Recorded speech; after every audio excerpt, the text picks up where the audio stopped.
Lamentablemente en lo que no hay una versión de un gobierno oficial, ¿no? Y que es lo que debería que existir ahí. Mire, nosotros tuvimos ese recorrido, yo estuve participando en él, el recorrido que estaba planteado por la calle 3 de Cotiza, un recorrido por un casa a casa, como se ha venido estado haciendo desde que reiniciamos la campaña el pasado jueves. Se hizo en Monagas, se hizo en Anzoátegui, se hizo en distintos lugares del país de una manera pacífica, ejemplarizante, como además hemos planteado la campaña desde que arrancamos. Yo creo que si algo quedó claro y ha estado claro desde que arrancamos esta campaña nosotros el 12 de octubre y dijimos que había una primera parada, que eran las primarias en febrero, pero que nuestra meta es ganar la elección presidencial del 7 de octubre para poder darle a Venezuela de una vez por todas la puerta de entrada al futuro y del progreso. Si algo ha quedado claro es el lenguaje que hemos utilizado. Es la forma en la cual hemos estado haciendo campaña, que ha estado completamente alejada de la violencia, completamente alejada de la división, sino que más bien lo que plantea es una Venezuela de tranquilidad, de progreso y de bienestar para todos. En este recorrido se produjeron más de 1 hora de tiros, entre los primeros tiros y los últimos tiros, pero se hicieron 1 hora de tiempo en la cual no llegó ninguna autoridad policial. Eso sucede casualmente en el municipio Libertador, el municipio más violento de Venezuela, completo, cuyo alcalde es el jefe de campaña del presidente Chávez. Esto también tenemos que señalarlo y decirlo. Entonces, no sucede en el resto del país. Solo sucede en ese municipio, en ese territorio, en el cual no llega nadie, como le estoy diciendo, y todas las imágenes claramente demuestran quién estaba sembrando la violencia y quién estaba haciendo contacto con la gente para poder llevar ese mensaje que estamos sembrando por toda Venezuela, que es el mensaje de la unión, del progreso y la prosperidad. ¿Ustedes presumen quiénes fueron los responsables, quiénes eran? Estaban vestidos con camisas rojas, pero ¿indica eso necesariamente que son gente vinculada al gobierno? Bueno, hay muchos de ellos que están identificados. La concejala Andrea Tavares ha identificado con nombre y apellido funcionarios del Consejo Municipal y de la Alcaldía de Libertador. Hoy a las 11 de la mañana tenemos una rueda de prensa donde ella va a presentar nuevamente los nombres y la identificación vía foto de cada una de estas personas. Pero las imágenes tablas ahí están, son personas identificadas con el gobierno, robaron las cámaras, vimos como una persona tapándose el rostro, además había robado a las cámaras de un canal de televisión, de Globovisión. O sea, hemos visto que está herido y las imágenes que lo demuestran claramente, fue herido de bala, una bala que entró y salió en su brazo, el hijo del diputado Ismael García, candidato del municipio Libertador, quien además se encontraba al lado de Enrique Capriles y de Ismael, no es que estaba, él estaba al lado haciendo los recorridos que estaban haciendo, o sea que al final pudo haber sido cualquiera. Claro, ayer las versiones oficiales, bueno, en este caso a través de cuenta Twitter, el ministro Tarek El Aissami criticaba la actuación y la presencia de funcionarios de Polimiranda allí sin autorización, no estaban en su jurisdicción. Además también se habló de motorizados sin placas y de varias situaciones allí que habían creado ese caos. Sí, y hablaron además de un mortero que tenía una persona que lo que hizo fue arrebatárselo a otro. Ese mortero lo tenemos y lo vamos a mostrar hoy, cómo él se lo arrebata a los que están lanzando esto, que son parte de las detonaciones que se producen. Mira, lo que es criticable, repito, son dos cosas, y se lo digo directamente al ministro El Aissami. Primero, ¿dónde están las autoridades policiales? ¿Por qué un tiroteo de este tipo no aparecen autoridades policiales por ningún lado oficiales? Y segundo, las cuentas de Twitter del ministro Tarek El Aissami como el ministro Izarra son cuentas personales de una persona haciendo propaganda a título personal, de una irresponsabilidad absoluta, que en vez de ser ministro de información de un gobierno, son ministros de propaganda de un partido político, y en vez de ser ministro de interior de un país que promover la estabilidad y la paz, lo que son grandes sembradores de violencia. Entonces, este es el gobierno frente al cual el gobierno, una vez por todos los venezolanos decimos, no queremos vivir así, Venezuela lo que quiere es vivir en paz, quiere vivir tranquilo, y eso es lo que no entienden ellos después de 12 años en un lenguaje agresivo, quienes han estado haciendo un lenguaje completamente agresivo de división, de insulto, a título personal, a todo el que se le atraviesa y que piensa completamente distinto, una intolerancia absoluta desde los orígenes de la religión, desde distintas cosas, una intolerancia que no tiene ningún tipo de sentido en un país como el nuestro, sembrado justamente por personas como esa. Diputado, volvemos nuevamente a debatir el tema sobre escenarios y lugares que pertenecen a un sector y lugares que pertenecen a otros.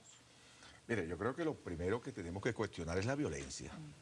Y aquí no puede pretender la oposición venir a decir que los violentos son los que apoyamos al gobierno.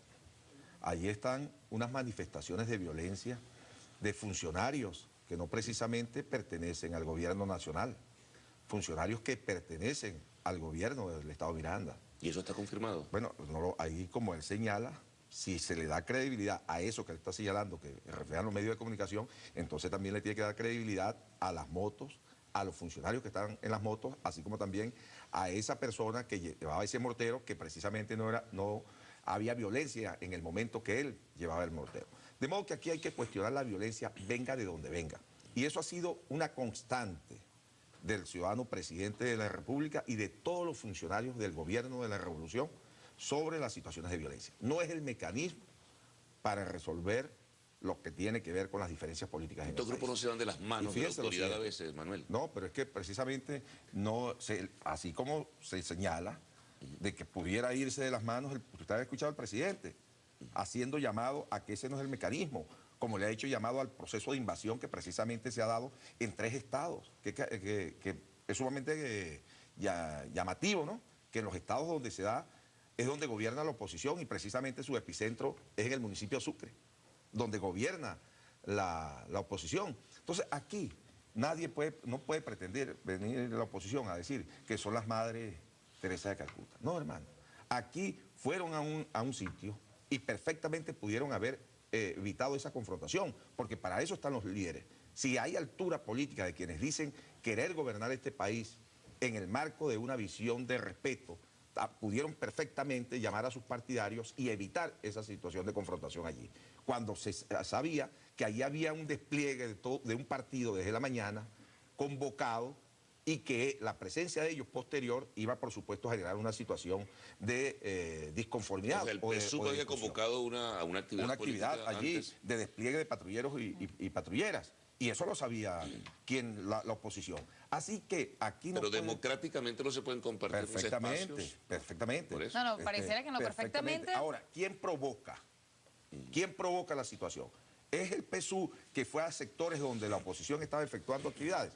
Es esa oposición que va a los sitios donde el PSUV estaba efectuando actividades. Ahora, aquí decir que lo único herido es el hijo de Ismael García, que por supuesto tenemos que cuestionar y lamentamos esa situación. No, aquí no tan solo el herido fue el hijo de Ismael, que no es lo resaltante tan solo. Aquí también se dieron otros heridos que pertenecen también precisamente a la fila del chavismo. Y no fueron heridos por los chavistas, fueron heridos por armas de fuego precisamente por la oposición. Así de que ese capítulo hay que pasarlo, hermano. El capítulo aquí es lo que hay que convocar al pueblo venezolano y a esa oposición a que se meta en el camino de la democracia y de la participación, el camino de las elecciones, porque quienes han dado demostraciones de violencia es la oposición y precisamente el candidato presidencial Radoki, cuando participó en el golpe de Estado del 2002, ¿o es que el pueblo no lo vio? Bueno, vamos a escuchar a Nickmer. Oye, una hora de tiroteo implica que hubo una confrontación. O sea, mi lógica, y creo que la lógica de todo el mundo, puede explicar el hecho de que si hubo tiros, creo que hubo ampliamente tiros como para que se pudiese generar una hora de extensión de ese hecho. Esa es la primera reflexión, ¿no? En relación al señalamiento de uno de los lados. Yo creo que, bueno, que hay que revisar la situación de los dos lados en ese sentido. Pero lo otro es lo siguiente, ¿no? Yo creo que una cosa es ir a hacer un trabajo político, bien válido, que pueda hacer el candidato Rodonsky en el recorrido a sectores populares, y lo otro es la estructura y la manera como se genera la movilización y la reacción que pueda generar ante una comunidad.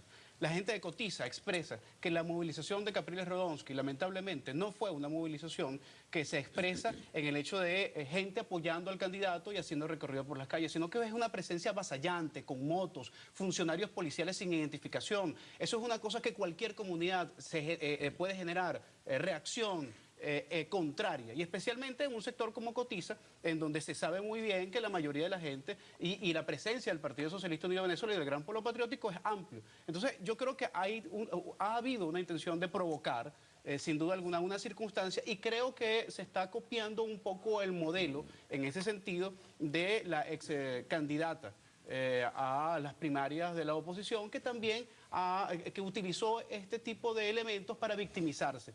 Yo creo que hay detrás de cada acción como esta no hay ninguna acción ingenua. Y quien saldría perdiendo, en todo caso, en una acción como esta, evidentemente es el proceso revolucionario, si alguien del proceso revolucionario saca un arma y empieza a disparar en contra de un candidato, en contra de alguien. Yo creo que hay unos elementos que no pueden manejarse de manera superficial, porque es evidente que hay unos elementos que son profundamente contradictorios. A ver, o sea, quien tiene la partida ganada no tranca. Y en este momento Chávez y el proceso revolucionario va adelante desde el punto de vista del análisis y las proyecciones electorales. Por lo tanto, ¿qué necesidad tiene el proceso revolucionario de orientar una acción hacia la violencia?